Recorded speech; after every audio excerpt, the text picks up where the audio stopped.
Peace be with you. Friends, our gospel for today contains one of Jesus' greatest one-liners. Then give to Caesar what is Caesar's, and to God what is God's. Now, this little rejoinder has inspired, as you know, an enormous amount of controversy over the centuries. And I'll come back in the second half of the homily today to explore what that might mean.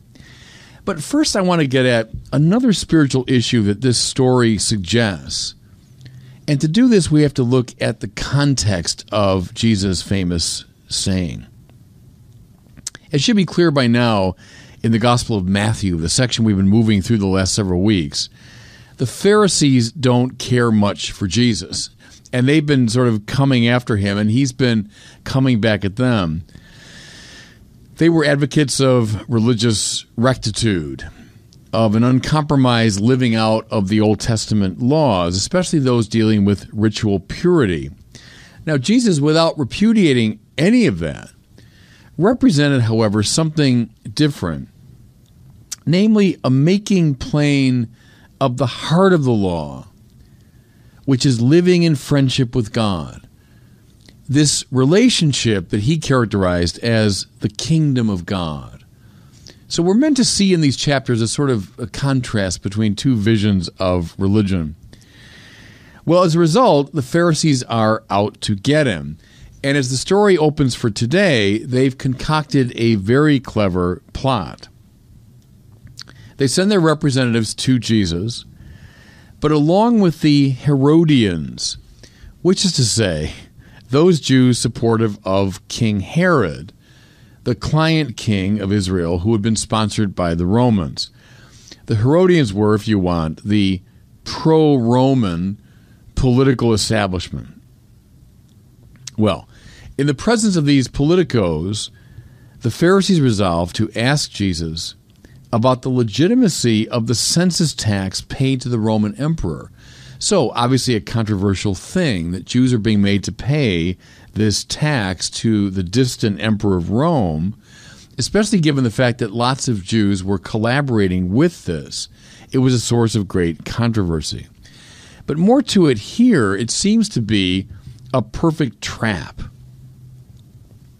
For if he says the tax is legitimate, it's okay, well, he'll alienate many of his followers who saw him as advocating the reign of God, advocating a different vision of things, not subservience to Rome. But if he says, no, the temple tax is not legitimate, then the Herodians will hear him and report back to their superiors that he is in fact seditious, that he's a dangerous revolutionary. Either way, it seems, they have him. It's clever. You're trying to catch someone, you set them up in a verbal trap. That's what they've done. Well, Jesus, with infinite deftness, evades the horns of the dilemma with his famous comeback.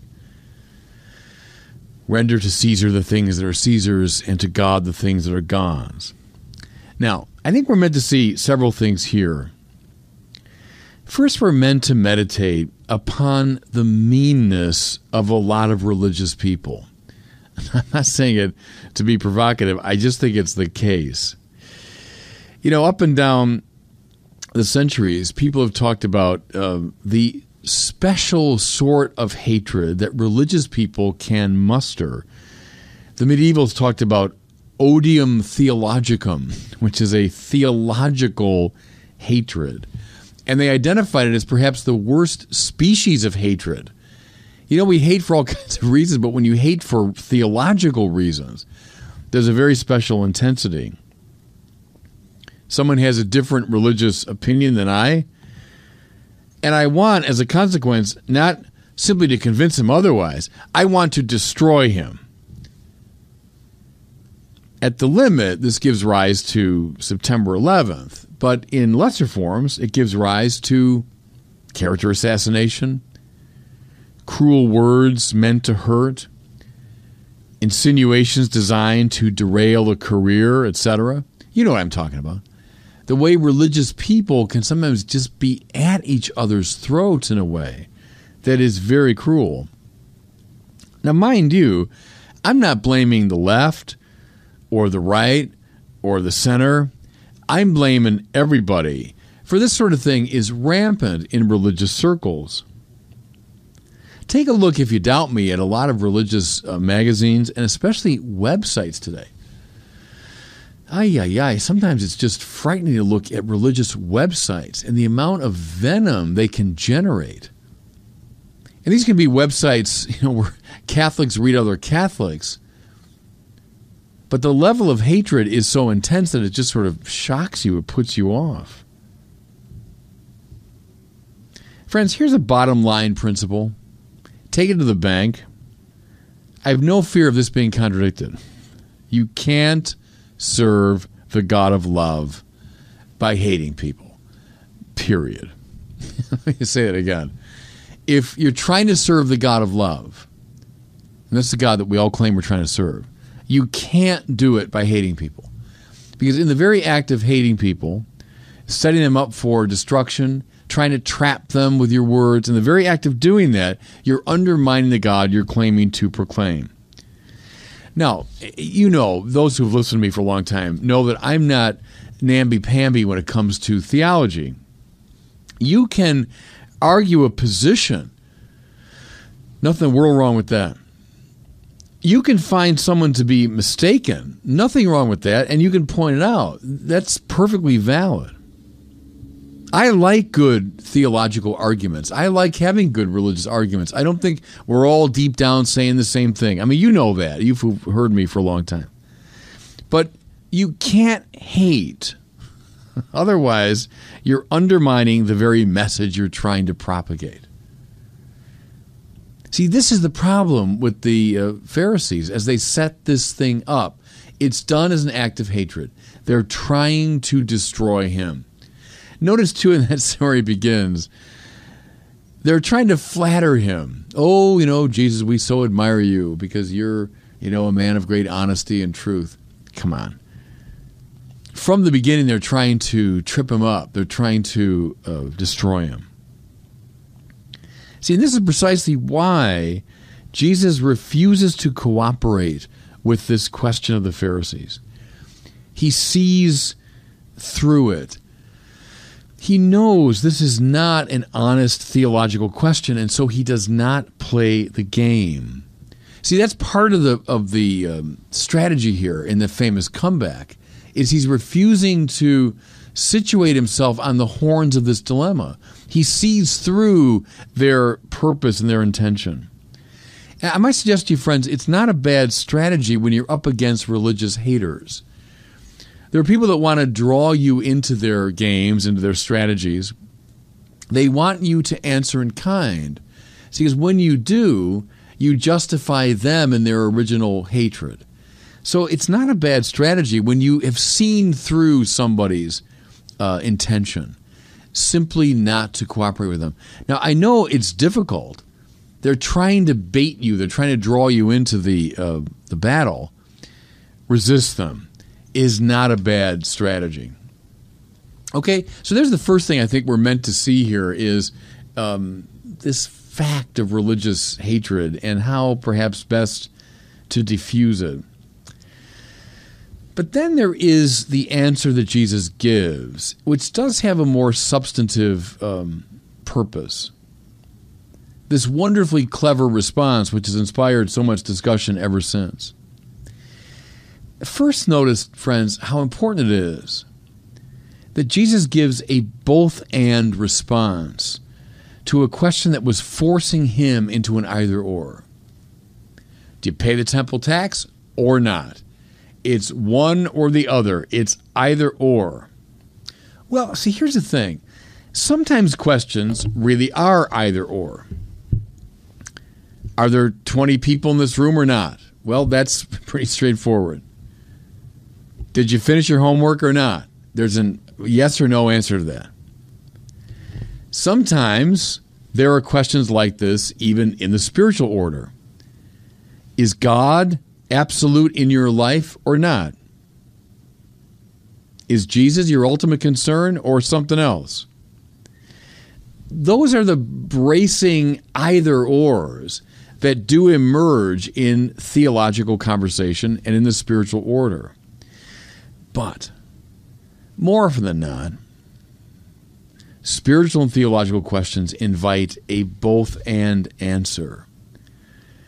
Precisely because very often in the spiritual order, things are just not so simple. One of those areas is the relation between the church and the state, or between religion and politics. I mean, heck, we fight about it to the present day. We've been fighting about it for all the centuries of the church's life.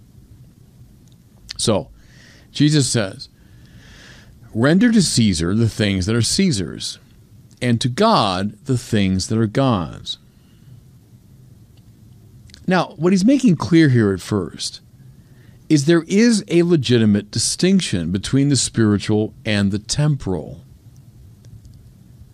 Governors and governments have their own legitimate sphere of influence and operation. They legitimately raise taxes, make laws, order the society. Neither Pharisees in ancient times nor priests in the present day should be government officials. You know, I'll pause here to reflect a little bit on Pope Benedict's recent talk he gave in Germany. He said, Christianity at its best has never derived the particulars of political law from the data of revelation. Interesting observation, isn't it? Unlike other religions, think of Sharia law in Islam that does just that. It takes very definite political and legal directives from the data of revelation. Christianity, he said, relied rather on the practice of Roman law and on the reflection of Greek philosophy.